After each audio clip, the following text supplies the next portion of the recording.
Ada tiga hal yang harus benar-benar kita jaga, yaitu dari antara beriman satu dengan orang beriman lainnya, yaitu orang muslim satu dengan muslim yang lainnya. Dan ini berdasarkan khutbatul wada'nya Rasulullah SAW, yaitu ketika Rasulullah SAW itu mengadakan haji wada, ya, haji perpisahan.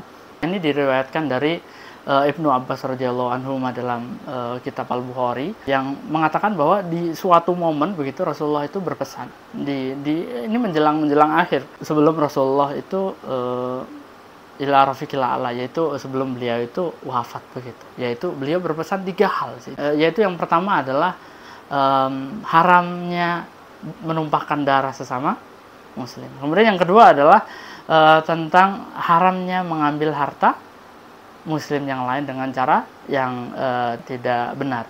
Kemudian yang ketiga adalah haramnya menjatuhkan atau merendahkan kehormatan sesama muslim. Begitu. Nah, mungkin yang pertama nih.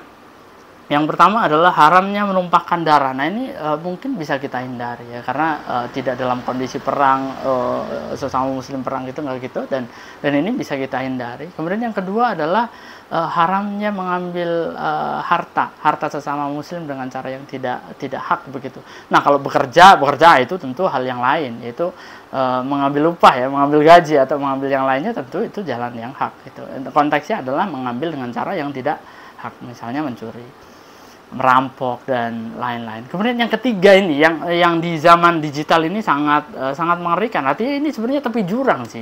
Tepi jurangnya itu adalah karena pesan Rasulullah yang ketiga ini adalah haramnya menjatuhkan harkat martabat sesama muslim. Nah, ini ngeri. Kenapa saya bilang ngeri? Karena di zaman digital ini banyak sekali dan gampang sekali orang mengatakan si A, si B, si C itu begini dan begitu tanpa dasar yang jelas. Maksudnya begini, jadi kalau di dalam Islam itu ketika seseorang itu mengatakan si A dan si B itu begini dan begitu, entah itu di medsos, entah itu langsung ataupun yang lainnya, maka dia dituntut untuk mendatangkan saksi dan saksi. Misal berapa saksi? 4 saksi yang harus melihat secara mata telanjang begitu, dan itu bukan hal yang main-main. Ini bukan karena apa-apa, karena ini demi menjaga kehormatan saudara muslim begitu, dan itu adalah hikmah terbesarnya sih gitu. Dan kalau tidak bisa mendatangkan saksi itu tadi, maka yang terjadi adalah hal yang mengerikan. Bukan karena ini benar atau nggak benernya dulu deh ya, karena kita bisa memastikan itu dari mana. Misal kita hanya membaca di medsos, misal kita hanya membaca di artikel dan yang lainnya, bagaimana mungkin kita bisa langsung memberikan judgement yang tidak seharusnya kita berikan begitu. Nah, mengerikan itu ketika yang mengatakan itu atau pemfitnah, penuduh atau yang lainnya itu harus dicambuk sebanyak 80 kali, dan ini mengerikan. Dan ini mengerikan sekali begitu. Kalau di dalam Al-Quran, orang yang menuduh saudaranya, yaitu memfitnah saudaranya dengan fitnahan yang tidak baik. Oh, si A itu dia musyrik. Oh, si B itu dia berzina. Si C itu dia orangnya playboy, ya, playgirl atau yang lainnya.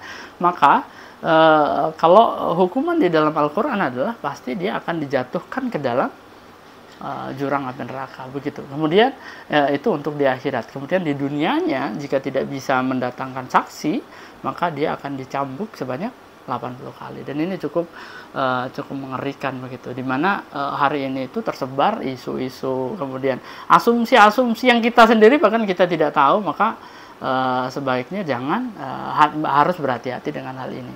Ini ada salah satu kisah di mana sahabat Rasulullah SAW, Sa'ad bin Abi Waqqas itu pernah diisukan begini dan begitu oleh seseorang begitu. Sampai di suatu ketika Sa'ad bin Abi Waqqas ini mendengar bahwa dia itu dituduh yang tidak benar, dia itu begini dan begitu. Maka yang dilakukan oleh beliau adalah mengangkat kedua tangan beliau dan berdoa, ya Allah, panjangkan umur orang ini, kemudian susahkan hidupnya dan berikan fitnah sebagaimana dia memfitnah. Padahal fitnah itu tidak benar begitu. Dan terang saja ternyata orang yang melakukan tuduhan hal itu, maka ternyata umurnya dia panjang, hidupnya nggak baik. Kemudian dia di akhir sebelum dia meninggal diberikan fitnah sebagaimana fitnah yang dia tuduhkan yang tidak benar itu.